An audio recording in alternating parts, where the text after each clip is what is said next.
you ready, kids?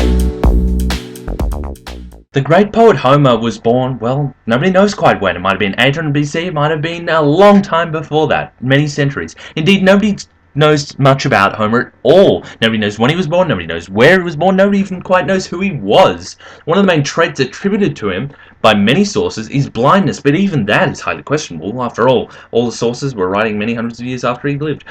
Regardless of who he was, or if he even was one person, the authors, or the author, were epic poets. An epic poet is someone who recites ancient ballads from memory, based on stories passed down through the generations.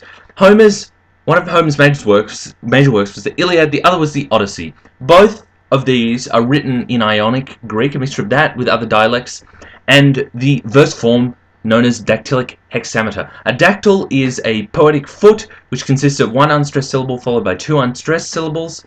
This dactylic hexameter meaning 6 feet, is a very clear, lucid, and punchy style.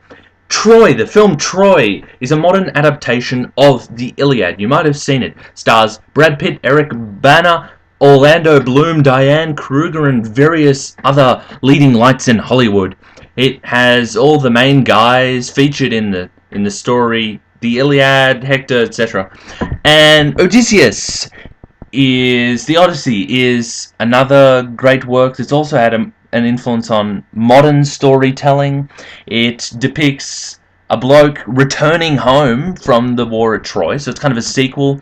He goes on various adventures, he meets various mythical characters and creatures, including Cyclops, Sirens, both of which, depending on which pronoun you prefer, have permeated our culture. The famous modernist novel Ulysses by James Joyce is also based on the Odyssey, so clearly it's had a broad impact, and you'd probably recognise a lot of the cast anyway. So thank you for listening, and be sure to check out my blog if you want.